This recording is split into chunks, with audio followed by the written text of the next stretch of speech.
Channel subscribe करें और bell icon दबाएं।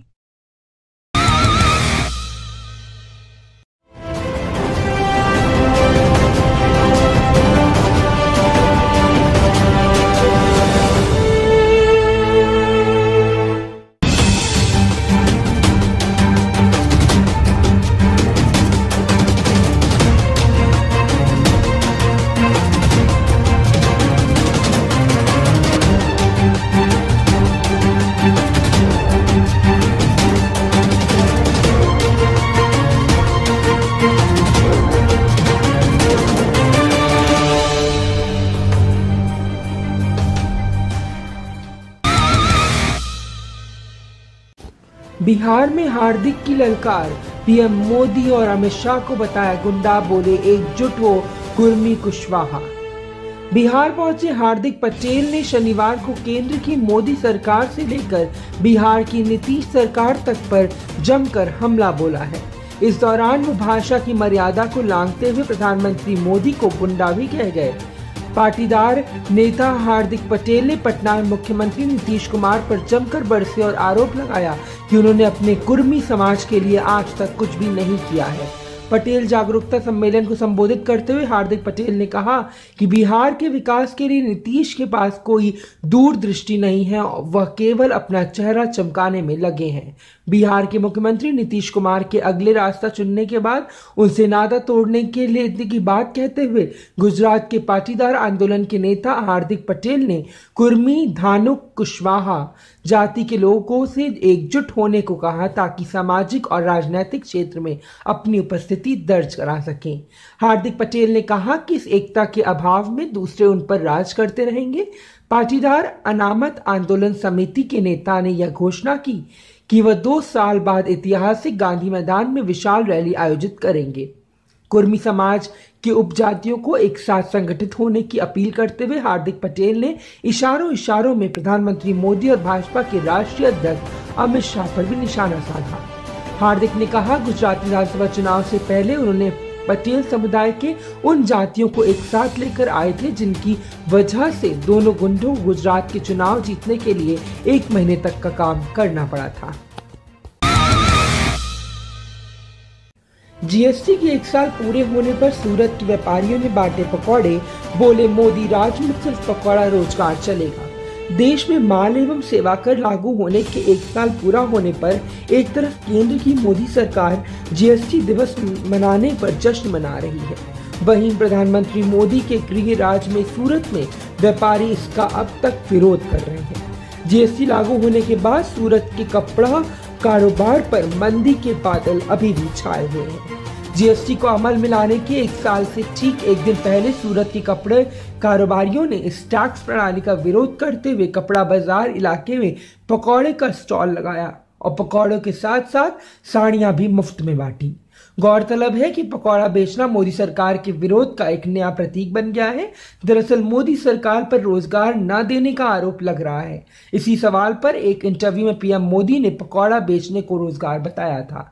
इसी के बाद से रोजगार युवा के लेकर नोटबंदी और जीएसटी से परेशान व्यापारी पकौड़ा बेचकर सरकार का विरोध कर रहे हैं।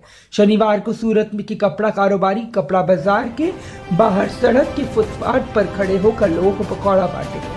कारोबारियों का कहना है कि आज भी जीएसटी की वजह से कपड़ा कारोबार में मंदी छाई हुई है। जीएसटी का खामियाजा सबसे ज्यादा कपड़ा कारोबार को भुगतना पड़ रहा है।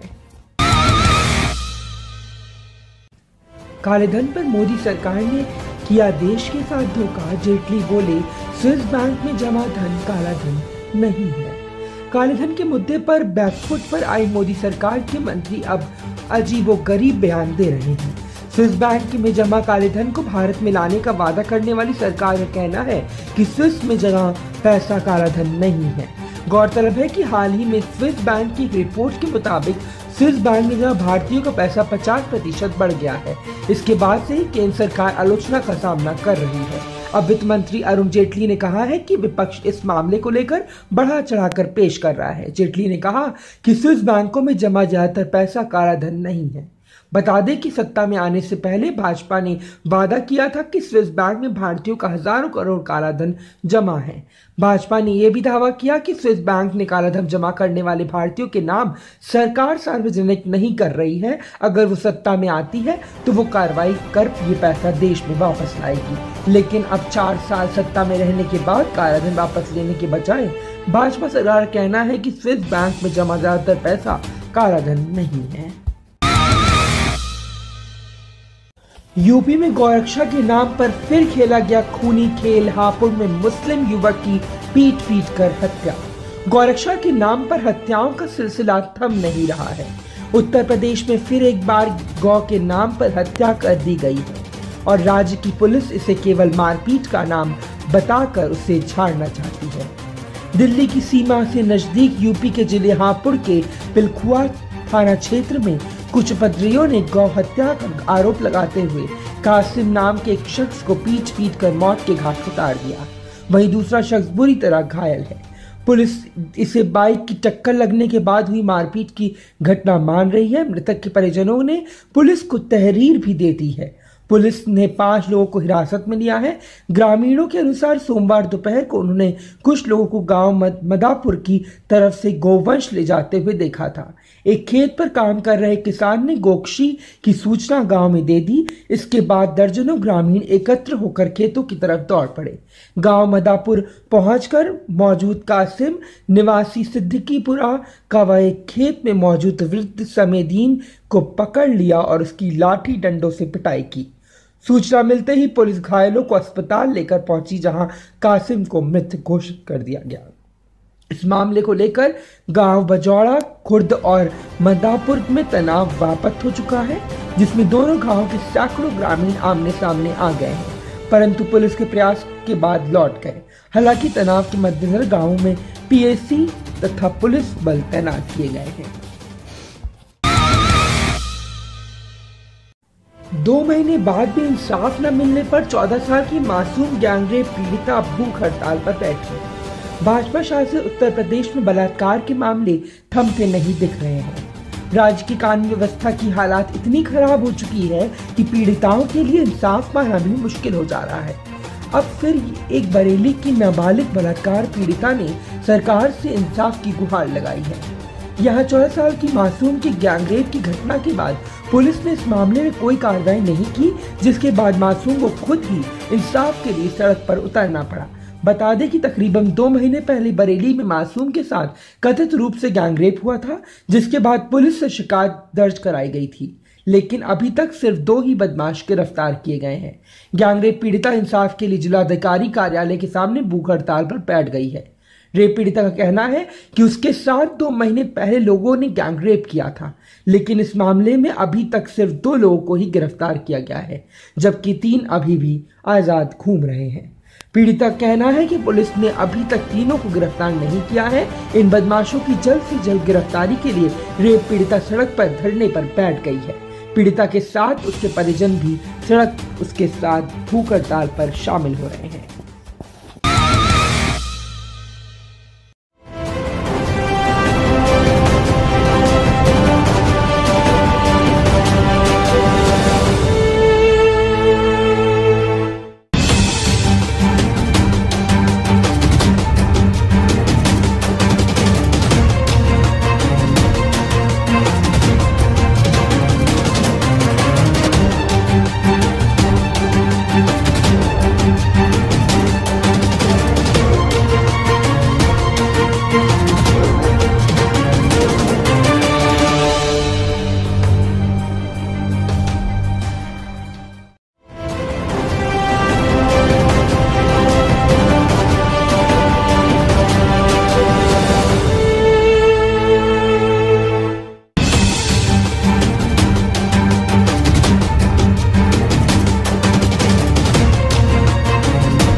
माइंड द न्यूज रूम की रिपोर्ट।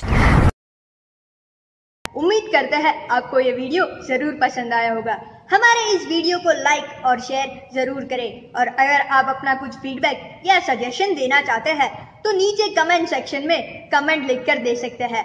अगर आपने अभी तक हमारे चैनल माइंड द न्यूज को सब्सक्राइब नहीं किया है तो प्लीज अभी सब्सक्राइब करें और बेल आइकन भी दबाएं ताकि आपको हमारे नए वीडियोस के बारे में सबसे पहले पता चल सके। तो देश दुनिया की सनसनीखेज और मजेदार खबरों के लिए देखते रहे माइंड द न्यूज। नमस्कार। सब्सक्राइब करना